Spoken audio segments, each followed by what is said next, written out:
Olá, bem-vindos a mais uma conversa. Hoje a gente tem um material um pouco diferente, né? É a gravação de áudio de uma ministração, tipo um sermão, da missionária Evanete Silva. Isso mesmo, uma fonte bem específica. E temos a informação do local e da data. Foi na Igreja Evangélica Pentecostal Liberdade em Cristo, em 14 de setembro de 2025. Certo. O nosso objetivo aqui, então, é dar uma explorada nas mensagens principais e acho que principalmente nos testemunhos, nas histórias que ela contou ali. Tentar pegar o fio da meada do que ela quis passar naquele dia. Entender a construção da mensagem dela através dessas experiências, né? Exatamente. E antes da gente mergulhar fundo nisso, só um lembrete rápido. Se esse tipo de análise mais detalhada que a gente faz aqui ajuda, se agrega valor para quem nos ouve, considerem se inscrever no canal, deixar um gostei. Isso, sabe, dá uma força enorme para a gente continuar trazendo esse tipo de conteúdo. É verdade, ajuda bastante. Bom, então vamos lá. Material da missionária Evanete Silva. Ela começa, pelo que entendi, lendo a Bíblia, né? Uma passagem específica. Sim, ela começa com Isaías, capítulo 55, versículos 6 a 11. Ah, essa passagem é bem conhecida. Fala sobre buscar a Deus, que os caminhos dele são mais altos que os nossos. Isso, e termina com aquela imagem forte, né? De que a palavra de Deus sai e cumpre o seu propósito, não volta vazia. É uma afirmação bem direta sobre a soberania e eficácia da vontade de Deus. Quer dizer, já começa colocando um pano de fundo bem definido, né? Tipo, olha, as coisas funcionam assim no plano divino. Exatamente. E o fascinante é como essa escolha de Isaías 55 parece que vira uma chave de leitura para tudo que vem depois. Ela estabelece essa ideia: os nossos planos são uma coisa, os de Deus são outra. São mais altos, às vezes misteriosos, mas sempre com propósito. E essa parte final da palavra que não volta vazia já prepara o ouvinte para olhar os testemunhos que ela vai contar, não como, sei lá, coincidências, mas como essa palavra agindo, sabe? Mesmo que os caminhos sejam totalmente inesperados. Entendi. Então a ideia é, prestem atenção porque o que vou contar agora ilustra isso aqui de Isaías. Precisamente, cria essa expectativa. E ela não demora para fazer a ponte, não. O primeiro testemunho que ela conta vem de uma situação bem difícil, familiar. A mãe dela ficou doente, precisou de cuidados. Ela até detalha, né? Fala de uma embolia pulmonar, parece que por aspiração de comida, algo que ela menciona que acontece com idosos e que levou a uma pneumonia complicada. Uma situação bem angustiante por si só. Sem dúvida. Mas o ponto que ela quer destacar vem da consequência disso. Ela não podia ficar no hospital direto com a mãe e aí precisou achar onde ficar. Acabou indo para a casa de uma prima. Uma visita totalmente fora dos planos. Certo. E o interessante é como ela conta isso. Não como um problema, mas tipo, ela já sentiu na hora. Tem um propósito de Deus para eu estar aqui, nessa casa, agora. Essa convicção é muito forte na fala dela. E essa convicção de propósito se materializa, na narrativa dela, numa conversa específica, né? Sim, com o marido da prima, um tal de Elso. Ela descreve ele como alguém que estava passando por um momento bem ruim espiritualmente, sabe? Usando as palavras dela, muito ruim espiritualmente falando. E também com ansiedade, tomando remédio e tudo. Uma pessoa em dificuldade. E aí eles conversaram, ela diz que por quase 1 hora sobre o evangelho, sobre fé, e a missionária passa a sensação de que algo aconteceu ali naquela conversa. Que Deus operou, respondeu coisas para ele, trouxe alguma paz, talvez. E aí, se a gente volta para Isaías 55, a leitura que ela oferece é muito clara, né? Total. A doença da mãe, a hospedagem inesperada, tudo isso seria parte desses caminhos mais altos de Deus, uma orquestração para chegar até o Elso. A dificuldade dela virou um canal para outra pessoa. Faz sentido, dentro da lógica que ela apresentou. E isso reforça uma ideia que ela fala depois. Todos nós somos enviados, missionários. Não precisa ir para longe, né? A vida comum, as crises, os encontros, ali é que a missão acontece, na visão dela. Essa ideia de que a dificuldade pode ser um instrumento para um propósito maior é um tema forte e parece que continua no próximo testemunho, que também é sobre a mãe, né? só que num momento ainda mais crítico. Sim, o segundo relato é tenso. Começa depois que a mãe teve alta, mas em vez de melhorar, piorou. A missionária descreve a mãe muito mal, oxigenação baixa, aquela tosse persistente. E a coisa fica mais dramática com uma ligação da irmã dela, dizendo que achava que a mãe ia morrer mesmo. É um clima de muita aflição. Nossa, imagino como ela devia estar se sentindo. E é nesse estado, triste, abatida, que ela vai para o culto no domingo, buscando uma palavra de Deus, uma direção. Ela menciona que o pastor pregou e um diácono, Pedro, também falou. E parece que uma parte específica tocou ela fundo. A menção ao Vale de Ossos Secos. Ah, de Ezequiel. Aquela visão da restauração, né? Deus trazendo vida onde só tinha morte.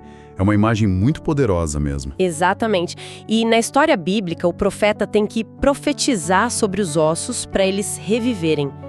A missionária conta que, ouvindo aquilo, se sentiu chamada a fazer o mesmo pela mãe. Ela usa essa palavra, profetizar a cura. Entendi.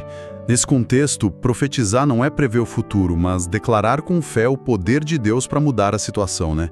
Baseado na palavra que ela ouviu. Isso. É uma ação de fé alinhada com o que ela sentiu que Deus estava falando ali. Ela até diz que outra pessoa da igreja, um tal Prínio, confirmou essa palavra para ela depois, o que reforçou ainda mais a convicção. É uma fé bem ativa, né? Quase desafiadora diante de um quadro tão ruim.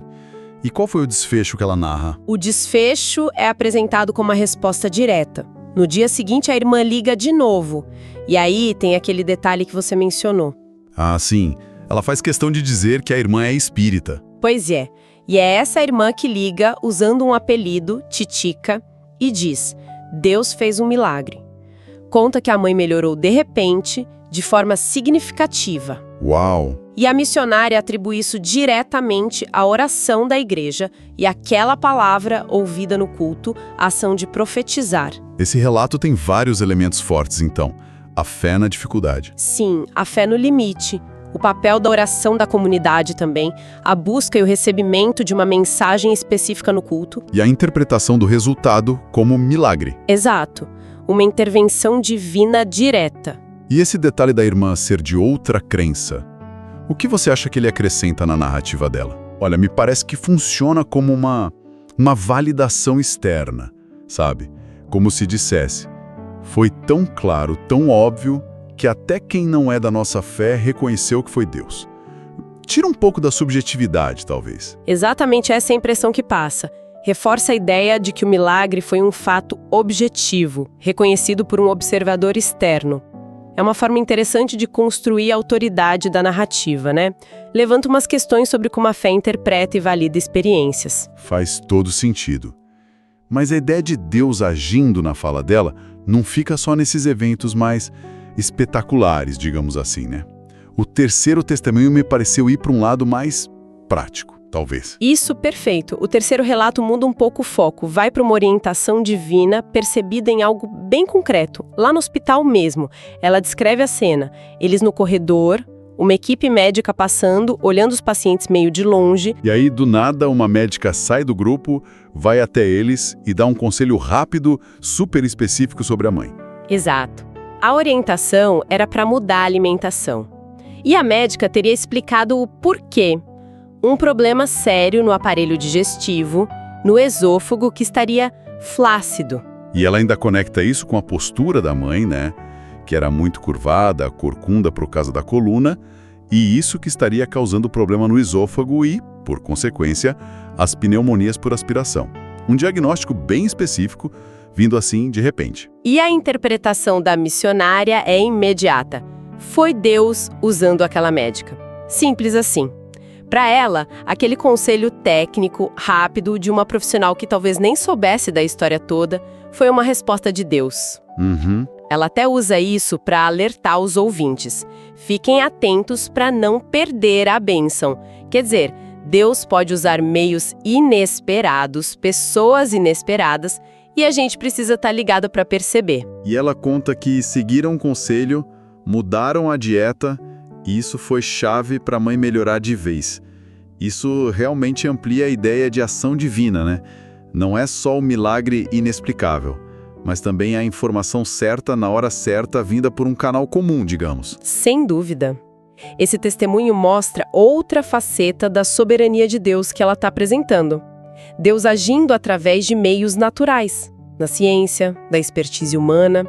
A intervenção aqui é mais providencial do que sobrenatural clássico. Entendi. A mensagem ali é que a orientação divina pode vir de várias formas. Uma palavra no culto, uma cura ou um conselho médico certeiro.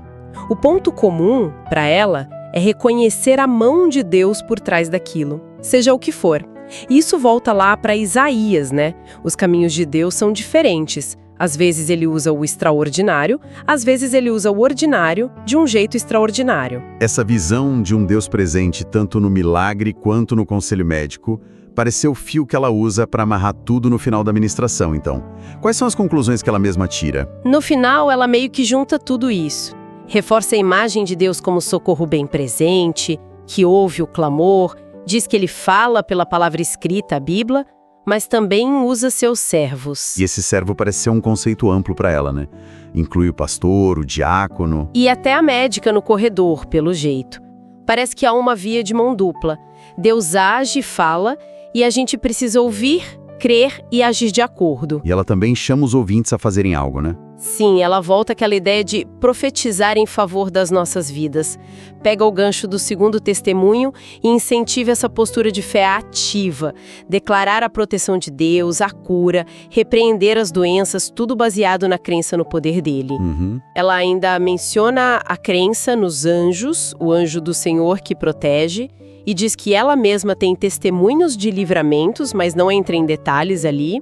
Então, se a gente fosse resumir a mensagem geral que essa ministração quis passar, o que mais se destaca? Olha, juntando tudo, Isaías 55, os 3 testemunhos, as conclusões, o que fica muito forte é essa ideia de um Deus soberano, mas muito ativo e presente no dia a dia. A vida comum, sabe?